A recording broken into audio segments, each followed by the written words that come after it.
Olá, turma! Tudo bem? Turma, na aula de hoje eu vou analisar aí o circuito magnético do transformador. Então, eu irei trazer aí características, o que acaba impactando, né, a parte magnética do transformador, que tem um impacto aí bem relevante, né, e é por isso que a gente deve estudar e compreender aí o circuito magnético, certo? Para isso, os objetivos da aula de hoje são os seguintes: conceito de circuito magnético aplicado para transformadores, né? Vamos entender aí os conceitos e as características, definição das características de um circuito magnético, relação matemática entre parâmetros elétricos e magnéticos e exemplificação de análise. Nessa exemplificação de análise eu vou trazer aí alguns elementos reais, né, que podem ser aplicados para núcleo, né, materiais ferromagnéticos que podem ser aplicados como núcleo. E iremos aí fazer um comparativo para entender melhor as relações aí, né, de circuitos magnéticos. Relações e suas características, né, tanto da parte teórica quanto da formulação matemática. Muito bem. Então, o conceito, né, o que seria?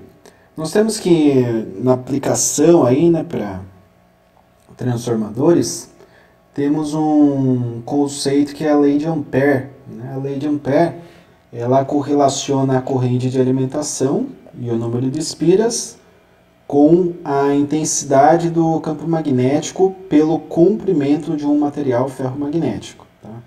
Então, essa igualdade aqui é o que nós temos como definição de lei de Ampère. Legal. A intensidade do campo magnético H produz a indução magnética B em toda a região sujeita ao campo magnético. Tá? Então, a indução magnética, que é dada pelo B maiúsculo, é igual à permeabilidade magnética vezes a intensidade do campo magnético. Ou ainda, é o fluxo magnético dividido por seção transversal. Qual a unidade de campo magnético? Weber por metro quadrado. Tá? Bacana. A unidade de indução magnética, conforme eu disse, é o Weber por metro quadrado, sendo que 1 Weber equivale a 10 elevado a 8 linhas de campo magnético. Então, o campo magnético ele apresenta ali várias linhas, né, cortando um núcleo ferromagnético. E quando eu tenho 10 elevado a 8, que é equivalente aí a 100 milhões de linhas de campo, nós temos 1 Weber. Tá? Se eu tiver uma seção de ferromagnética de 1 metro quadrado, se eu dividir 1 Weber por 1 metro, nós temos 1 Weber por metro quadrado de indução magnética. Legal. E daí nós temos o μN, né, que seria a permeabilidade magnética do núcleo. O μ, que seria o μ0, que é a permeabilidade do vácuo, vezes o μr, né, sendo que a permeabilidade do vácuo equivale a 4 vezes π vezes 10 elevado a menos 7 Weber por ampere vezes metro. Tá? Essa é a unidade de medida. Legal, agora eu tenho um esquemático aqui, turma, com uma barra, tá, de material ferromagnético, e nós iremos, nessa barra,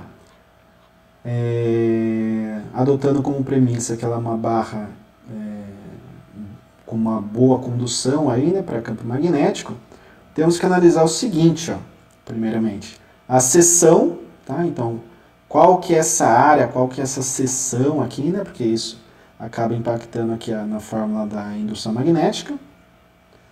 O comprimento, porque o comprimento multiplicado pela intensidade do campo magnético equivale ali à força magnetomotriz, né, que é o N vezes I.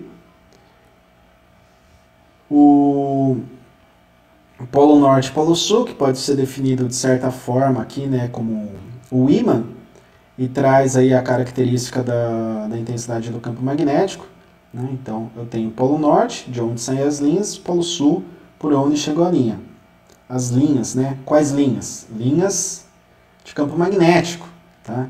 Então, nós temos a representação aqui do φ, tá? O φ, ele tem como unidade de medida Weber, e equivale às linhas de campo magnético, tá certo? Linhas de campo magnético. Então, se eu tiver 100 milhões de linhas de campo magnético cortando uma seção, supondo que essa seção aqui tem 1 metro quadrado, eu teria 1 Weber, tá? Para fluxo magnético, né? Então, 1 Weber dividido por 1 metro quadrado equivale a 1 Weber por metro quadrado. Pode ser dado também como Tesla, tá, turma? É uma outra unidade de medida aqui para indução magnética, daí em homenagem ao cientista, né, o Nikola Tesla, que é conhecido como o pai da corrente alternada, né?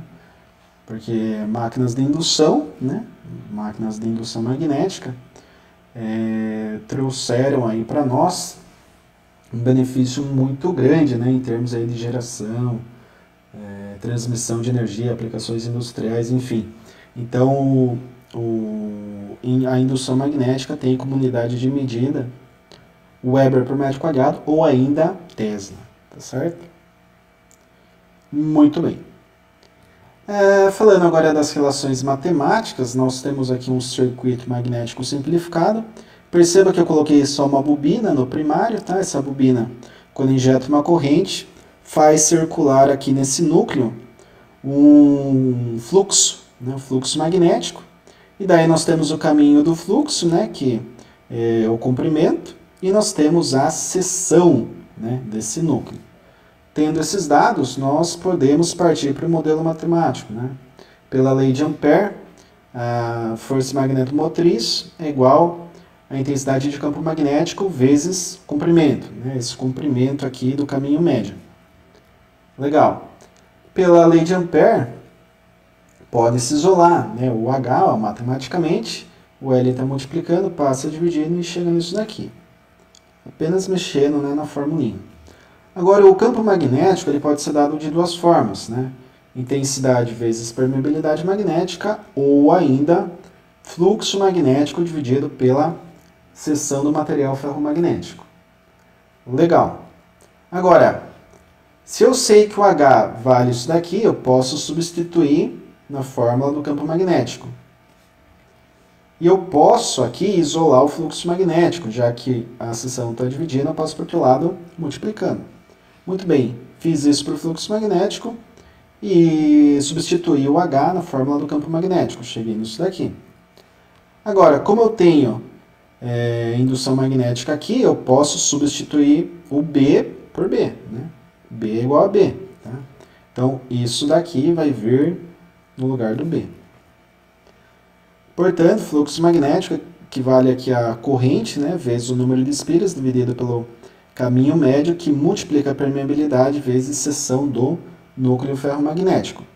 Se eu passar o L multiplicando e o μs dividindo, nós temos esta igualdade aqui, o que traz para nós a relutância. Tá? Então, a relutância equivale a este conjunto aqui, tá? Ela é o comprimento dividido pela seção vezes a permeabilidade magnética, aqui no denominador, e sua unidade de medida é ampere por Weber. Tá?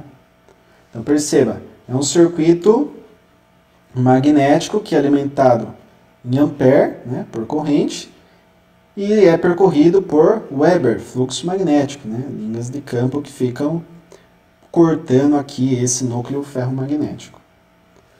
Isso daqui é a força magnetomotriz, né? Então, nós temos aqui aquela formulinha da aula passada, né, que pode ser descrita exatamente por esta fórmula que foi levantada aqui pelo modelo, né, no sistema eletromagnético. Tá? Então, nós vimos que L sobre S vezes U, μ, ele equivale à relutância. Então, eu tenho relutância vezes o fluxo magnético. Relutância vezes fluxo magnético igual a corrente vezes número de espiras. E isso daqui é igual a força magnetomotriz. Legal. Então, já temos um modelo.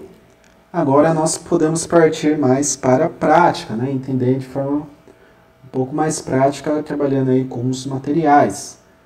Então temos o seguinte, ó, a relutância ela demonstra a dificuldade de penetração das linhas de campo magnético no material, né? Ela é proporcional ao comprimento do material ferromagnético e inversamente proporcional ao produto, né, da seção transversal pela permeabilidade magnética. Então eu coloquei aqui, turma, alguns materiais ferromagnéticos, tá? Nós temos cobalto, níquel, ferro fundido, aço, ferro pré-transformador, né, que é o nosso foco, ó. Ferro puro, e temos uma liga aqui, né, que é chamada também de terras raras, tá? Nós temos a permeabilidade relativa, né, e daí nós temos uma formulinha que a permeabilidade do núcleo é o valor da permeabilidade relativa, ou seja, essa coluna, vezes a permeabilidade do vácuo, tá? E um conceito importante aqui de se destacar é que quanto maior for a permeabilidade magnética do núcleo, menor será a relutância do circuito magnético, tá? É a mesma coisa lá da resistência, vamos por assim, né? Quanto melhor o meu condutor, né?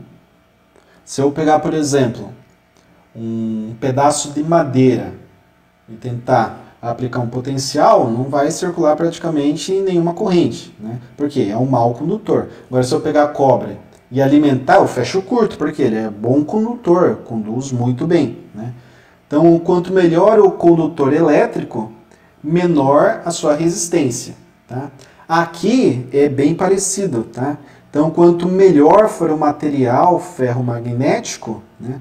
Ou seja, melhor é a sua permeabilidade magnética e menor será a relutância, que é a dificuldade de penetração das linhas de campo magnético. Tá, turma? Esse é o conceito. Então, você pode correlacionar resistência lá no circuito elétrico com relutância no circuito magnético. Corrente lá do circuito elétrico com fluxo magnético do circuito magnético. Tá? Muito bem, então vou trazer uma análise aqui, tá? Para núcleos de transformador. Trago aqui o exemplo do cobalto, né? Ele vale 60, né? Se vocês observarem na tabela anterior. Se eu substituir na formulinha da permeabilidade do núcleo, vai ficar 60 vezes permeabilidade magnética do vácuo, que é 4π 10 a menos 7. Fiz a conta e cheguei em 753 10 a menos 7 Weber por ampere vezes metro. Tá? Legal. Aí se eu adotar agora o ferro de transformador, será que é melhor que o cobalto? Vamos ver. Tá? Temos aqui, ó, 5.500 vezes 4π 10 menos 7. Essa permeabilidade do núcleo gerou para nós um resultado de 69 10 a menos 4 Weber por ampere metro. Tá? Legal, puxa, tem esses dois dados de permeabilidade, um número meio difícil, né, de a gente analisar. Então vamos para frente. Ó. Para o cálculo da relutância, pode-se adotar uma relação, tá, fixa aí, eu vou adotar nesse caso, uma razão L sobre S igual a 1, só para simplificar o cálculo, tá? Ah, mas nem sempre o comprimento é 1 metro e a seção é 1 metro quadrado. Eu posso ter uma seção de 30 centímetros quadrados de material ferromagnético de 50 centímetros, né, de comprimento ali na extensão do circuito. Sim, pode ter, mas para simplificação de cálculos aí eu adotei que são iguais, tá?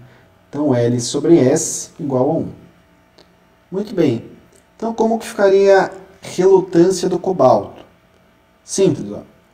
Relutância do cobalto, o comprimento dos circuitos, sobre S, que eu já sei que vale 1, então eu coloco 1, dividido pela permeabilidade magnética do cobalto, que é 753 10 a menos 7, calculado aqui em cima.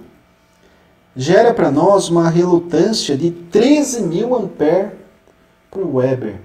13.000. Você pode pensar assim, se eu tiver uma resistência ali de 13.000 ohms, né, eu vou ter uma resistência alta, né, dependendo da alimentação do meu circuito. Se eu for alimentar o circuito em 10 volts, puxa, 13.000 ohms vai limitar bastante a corrente, né? Aqui é a mesma coisa, tá? Nós temos 13.000 para relutância do circuito magnético, com cobalto. Agora, e com o ferro para transformador? Como que fica, né? Formulinha mesma, né? Mesma relação que eu adotei aqui para o cobalto, eu adoto também para o ferro de transformador, para ter a mesma base de comparação, mudando apenas a permeabilidade do ferro de transformador, que é 69 vezes 10 a menos 4. Se eu fizer essa conta, eu chego em 145 ampere por Weber. Puxa, 145 ohms em um circuito que era 10 volts, vai limitar a corrente, mas vai limitar muito menos do que uma resistência ali de 13.000 ohms, né, por exemplo. Aqui nós temos relutâncias bem diferentes, né? Uma na ordem aí das centenas, né, de ampere por Weber, e aqui outra na ordem nas dezenas de milhar de ampere por Weber. Então tem uma diferença bem grande, né? De 145 para 13.000, uma diferença bem razoável aí. Muito bem. Considerando os dados calculados anteriormente, pode-se determinar o valor da corrente elétrica necessária, perceba. Corrente necessária. Quanto de corrente injetada ali na bobina eu preciso para a criação de um fluxo magnético de 2 mW. Tá? Então, se eu tiver uma bobina ali de 10 espiras, quero um fluxo de 2 mW. Qual a corrente que eu tenho que injetar nesse circuito? Porque o circuito magnético gera assim um fluxo magnético por conta de uma corrente injetada em um fio enrolado, né, nesse núcleo ferromagnético de N espiras. Qual que é essa corrente? Nós vamos estabelecer. Tá? Eu sei que a força magnetomotriz é igual ao fluxo vezes relutância, que é igual ao número de espiras vezes corrente. Então eu vou trabalhar com esta parte aqui da fórmula. Portanto, o fluxo 2.000, né, 210 a menos 3, relutância para cobalto 13.000. Número de espiras 10 e a corrente eu vou isolar. Está multiplicando, passa dividindo. Então essa conta aqui vai dar 26 dividido por 10. Eu preciso de 2,6 amperes para um circuito magnético que utilize o cobalto como núcleo. Ô louco, mas 2,6 amperes para gerar 2.000? 2.000 Weber só? Poxa vida, não. Não sei, né, se 2.000 Weber aí pode ser uma corrente alta, né? Vamos ver, vamos comparar, né? Tem aqui o ferro de transformador agora, perceba. Fórmula mesma, né? Quero gerar o mesmo fluxo magnético, o circuito é o mesmo ali, as mesmas 10 espiras, né? Só que eu quero ver o quanto de corrente que eu preciso injetar para ter 2 mW. Se eu fizer essa continha aqui, 0,29 dividido por 10, eu preciso de 29 mA para ter a produção de 2 mW. Tá vendo? Então, uma razão aqui de quase 10 vezes, né? O tanto que eu injeto de corrente é um pouco mais de 10 vezes maior, quase 15, né? Quase 15 vezes maior do que eu tenho de resultado para fluxo magnético. Um número legal, puxa. Eu só tenho que injetar 15 vezes a mais do que eu vou gerar de fluxo magnético. 15 vezes é uma relação bacana, tá? Uma relação ok aí para um circuito magnético. Porque aqui, ó, se eu comparar, puxa, aqui, se eu fosse converter 2,6 para mili, é 2.600 mili. Tá? Então eu teria uma relação aqui de o que eu injetar de corrente, né, para gerar um determinado fluxo magnético, essa corrente injetada tem que ser 1.300 vezes maior do que o fluxo que eu estou desejando. Sendo que aqui era apenas 15 vezes. Então perceba, se aqui eu preciso de 1.300 vezes mais corrente, aqui eu preciso de apenas 15 vezes mais corrente para o mesmo fluxo magnético, obviamente, né? É claro, né? Até porque o nome já fala, é ferro para transformador, né? É muito melhor que o elemento cobalto, tá? Então é muito, muito melhor. Por quê? Porque nós identificamos, né, no circuito magnético a característica dele com base na relutância, que é quem limita fluxo magnético. Tá? Quem está limitando o fluxo magnético é a relutância. Então, se a relutância é muito grande, eu preciso de muita força magnetomotriz, né, para que eu gere a intensidade de campo necessária para, por exemplo, a indução, né, numa bobina do secundário, que é o caso do transformador. Só que aqui não, né, 145, um número bem pequeno se eu comparar com 13.000. Então, o que está impactando aqui é pura e simplesmente a relutância. Só que dentro da relutância eu tenho o quê? Tenho comprimento, seção e permeabilidade magnética. Beleza? Beleza, né? Então, eu posso ter algumas conclusões, né, desse estudo. Então, a primeira é o seguinte. No projeto do núcleo do transformador, deve ser considerado o seu dimensional, né? Então, a seção transversal e o comprimento. Né? O comprimento médio ali da circulação do fluxo magnético é necessário considerar num projeto de núcleo para transformador. Deve-se considerar, né, de forma mais particular também, o material a ser utilizado no núcleo. Isso daí é uma das principais coisas, tá? Buscando sempre um material de permeabilidade magnética maior possível. Então, se eu tivesse material de permeabilidade magnética infinito, puxa vida, né? Eu coloquei ali uma liga metálica, né, que gerava uma permeabilidade de 100.000. Puxa, 100.000 é bem maior que 50, 60 ali que a gente tem para cobalto, níquel, né? Então, puxa, tá muito além, muito melhor, né?